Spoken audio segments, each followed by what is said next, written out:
I, a 30-year-old male, have been with my girlfriend, a 29-year-old female, for almost a year now, and things are great in every aspect of the relationship except for the bedroom.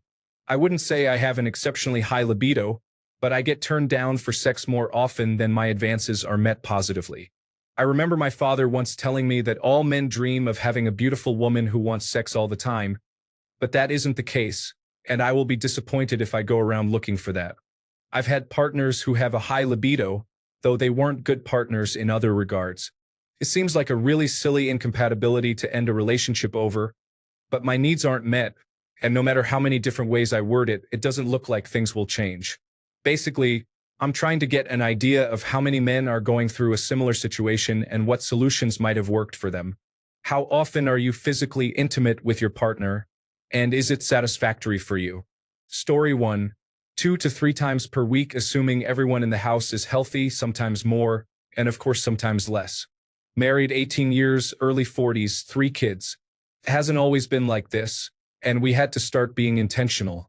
2 years ago, we implemented date nights where it was kind of understood that it would end in sex. These aren't dates per se, but nights where we make sure we're done with all of our stuff so we can devote a few hours to non-sexual and sexual intimacy. It's worked really well for us and has definitely ignited my wife's libido. Story 2. Most of my partners have been once or twice a month ladies. I feel like 1 to 3 times a week would be ideal. At twice a month, I'm pretty happy. Once a month is feeling minimal and not the best. Less than once a month is reevaluate the relationship territory, though not necessarily jumping to breaking up, depending on circumstances and if adjustments can be made over time. That said, while we weren't having sex super often, we still had a lot of touch going on. Hugs, kisses, cuddling, hand-holding, head pats and head scratches, back rubs, and so on. That kind of touch was on a daily basis and very frequent. Without that level of touch, the lack of sex would have been a lot less satisfactory to me. I do need a lot of touch in relationships. It just doesn't always need to be sex, though I would like it to be sex more often than it typically is with the partners I've had. That said, I know plenty of women who have higher libidos and prefer sex far more often than the people I've dated, and I think they are more common than they are made out to be. So if you need a partner with a higher sex drive, she's probably out there somewhere. But finding someone who checks all the boxes perfectly is hard, so I would carefully consider where you're at now before jumping to any decisions. Are you truly unhappy? Or are you just thinking the grass is greener on the other side? Are there things you can do that will enrich your sex life, even if you aren't having sex as frequently as you like? Naked and touching each other, masturbating together, either helping each other out or not, or other things that could be sex adjacent might even get her in the mood more often, while also helping provide some relief for your needs while putting less pressure on her to have sex when she doesn't want to as often. And is she willing to do that, and would that be helpful to you? All of that said, if you're truly unhappy, there's nothing wrong with ending a relationship over sexual incompatibility. If you're committing to having sex with one person for the rest of your life or even for a long time period, you want them to be a good match for you. I'm only asking you to consider if other options may help, since you sound like you're otherwise happy with the relationship, so it sounds like putting in some effort to make things better might be worth it before just jumping ship. But ultimately, you have to decide what will or won't make you happy. Story 3. Once or twice a week usually. I could have more easily, but this is enough that I don't feel neglected, and she isn't bothered by me taking care of myself in between. Sex is good too. Story 4. Woman here.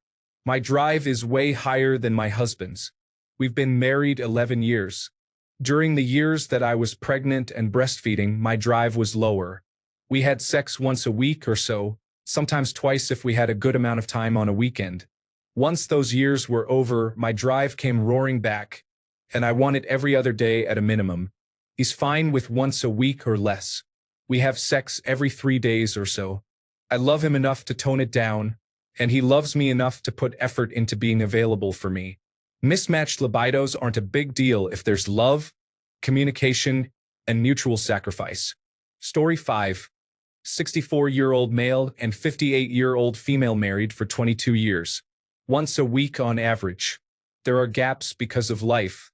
It's been better the last few years than the 10 prior years. Better communication and gummies. Story 6. I've been with my fiancé for just under 10 years. We're averaging about 2 to 3 times a week, with one of those days, usually a weekend, being a multi-encounter day. Our encounters get better every year. We've run into problem times of me feeling like there's no point in asking if she's just going to reject me, and times of her feeling the same way. In our case, it's always been some other stressor causing this behavior. The best pieces of advice I can give you are: talk to her, honestly open up, and be ready for criticism. For my fiancée, she felt like we set the bar too high, that we both had to have mind-blowing experiences every time, so it made her start turning me down to not have to deal with that pressure every time. For us, a solution was to find a way to signal to each other it's approaching intimate time as opposed to it's intimate time now. This lowered the immediate pressure and resulted in a lot more successful approaches. For us, neck touches are a sign of, I think we should go to the bedroom soon. After setting up the signal, still surprise her with it's intimate time now, knowing you could be rejected. You have to be able to reject, but also never stop trying. It's a weird thing to figure out the balance. Never stop dating. Like, we came really close to breaking up, and I threw a last-ditch effort of let's just date more and see what happens, and somehow a lot of the other pettiness and doom thinking has shrunk away. Story 7. 1 or 2 a month, but my wife is asexual and is not very interested in it herself. Would I like it more? Definitely. But I like my life with her even more than I miss the sex. Maybe I could have another relationship with more sex, but I doubt I would have such a great partner in all other aspects of life. Sex is important, but not the only thing. Male, 29, and together for 14 years now, married for 8. Story 8. 39 and 3 to 4 times a week. Been together 4 years and married 1.5. Before you go down the road of focusing on her, are you in shape? Have some ambition, social life, etc.? Story 9. I ended my marriage over this. The level of resentment gradually builds over time, and it's emasculating. If you're questioning it now, it's going to get much worse. There are women in the world who have a compatible sex drive with you. If you're willing to walk away, I'd recommend having an honest chat about it with her, like this is a deal breaker for you. As a man, we have some small part in getting your partner interested in intimacy. Could be valuable to get involved with men's groups that focus on this. Good luck. Story 10. It's best not to compare yourself with other couples. We are all different. For some, once a day isn't enough. For others, once a week is too much. The real question is, are you getting your needs met? Monogamous relationships are an interesting thing when two people decide we are going to get this one thing, sexual intimacy, from only each other, and neither of us dares think of getting it elsewhere, and one partner has little to no interest but also doesn't want you to go elsewhere. A conversation really needs to be had about what this commitment really means, because it should mean everyone is satisfied. Edited to add, within reason. Remember, you're supposed to love each other. Story 11. Lack of sex led to resentment, and the vicious cycle grew until we separated. Sex won't make a relationship, but it will surely kill one. Once a week of enthusiastic sex at the minimum would be wonderful, though. Story 12. Not a man, sorry, but I wanted to give some perspective from a woman's side. My ex-husband and I had a very poor, boring sex life. I didn't really realize it until after we split and I started seeing other people, but ultimately my needs were not being met in that relationship, which made me not want to have sex with him. It wasn't anything out of pettiness. I just wasn't attracted to him like that and didn't feel turned on by him anymore. He didn't help with the housework, with the kids. He didn't put any effort into dating me or being my friend or offering any kind of emotional support. Neither one of us ever thought to sit down and discuss these things, so our marriage inevitably fell apart. My current husband is the complete opposite, and he turns me down more than I turn him down. We typically have sex every 1 to 2 days. Story 13. If you're a year in and fighting to get once a week, I would recommend having a very serious conversation with yourself. Very likely, it will not improve and will actually worsen. Story 14. Maybe I am just a guy, but I could have sex even if I was not in the mood. If she wants it, I will do it and probably last longer too. I understand that women need some warming up, so maybe they cannot just do it whenever he wants it. Maybe you could try being more flirtatious or say suggestive things throughout the day, rather than saying, "Hey, it is 9 o'clock, time for sex." Story 15. I can get it on command at any time. We have been together for 2.5 years, and she has never turned me down. The problem is I am not as sexually excited by her as I would like to be. I had a very colorful sex life before I met her, which I really miss, but I have a hard time giving up a wonderful woman because of my own unquenchable desires. That said, she is abundantly satisfied by our sex life partly because that is where I take out my frustrations. Her satisfaction means that she takes good care of me in all the other aspects of our relationship. We are also both incredibly sweet and affectionate with each other, so that helps a lot too. I am trying to take a more spiritual approach to my sexuality, but that does not alleviate me drooling over every other attractive person I see. Story 16. Once or twice a month throughout most of my marriage, I thought I could be okay with that for a while despite the fact I wanted sex once or twice a week. Eventually, I began to resent that it was so unimportant to her. We lasted almost 20 years, but the divorce will be final in a few days. As much as I wish she would have agreed it was an issue and decided to work on it, I also wish I hadn't wasted so much time hoping things would eventually get better. Story 17. We are a 37-year-old male with a 30-year-old female.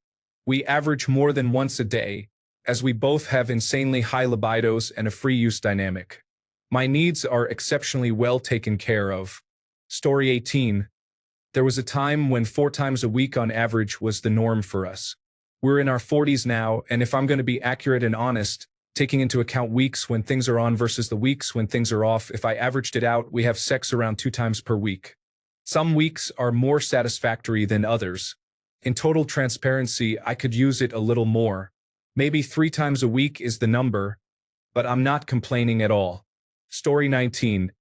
If the rest of your relationship is great, then get some professional help in this area. I can almost guarantee she will be missing something simple that she doesn't even know she's missing, which will be lowering her sex drive. You give her that, and I bet it all changes for you. This sounds like a good relationship. Don't give up on it until you have exhausted everything possible. Story 20. I was in a 5-year relationship and engagement with my ex, and take it from me, if you're unhappy with this mismatch now, chances are it won't get better. I had absolutely no sex drive or responsive desire for my ex, and I've had a high libido my entire life. I too thought it would be silly to consider ending a relationship over this, but not only did it naturally get worse with time, it started affecting other parts of our relationship as well. I'm with someone else now who I am insatiable with. His libido is lower than mine, but we found a really happy medium of 1 to 3 times per week, and I find this sexually satisfies me. We have a lot of intimacy outside of sex too, and I think this gets overlooked in a lot of relationships but is extremely important. We make out every day, grope each other, compliment each other. Story 21. Mid-40s couple here, and both of us are chemically enhanced. I am on testosterone replacement therapy, and she is on hormone replacement due to early menopause. We have sex 5 to 6 days a week, sometimes multiple times in a day. It is plenty for me, but she would like more. Story 22. To answer your question, 3 to 4 times a week, both in our 40s, 15 plus years married. Yes. Sex in long-term relationships or marriages will vary depending on what is going on in your lives. That is perfectly normal. Bailing on a perfectly good relationship because you don't have enough sex is foolish. You could find someone else who thinks the sun rises and sets in your pants, and in a few years you might not have any sex at all due to all sorts of reasons, such as stress, kids, work, or medical issues. If you have a good partner and a really good relationship, stick with it. Talk to your partner about the differences in libidos, and just like everything else in a relationship, compromise. For now, you will likely need to accept that you are not going to have as much sex as you want, and she will have to accept that she is going to have more sex than she wants. That is until something changes, which it will. Story 23. I'll start this by saying women are turned on by mental attraction. It almost sounds like you are not meeting her needs in this department. I may get criticized for this as some people think the book is nonsense, but have you too read The 5 Love Languages? Understanding that most women do not equate sex to feeling loved may help. But if a woman feels loved, she is more into pleasing her partner with his needs. I read this book with my current long-distance girlfriend.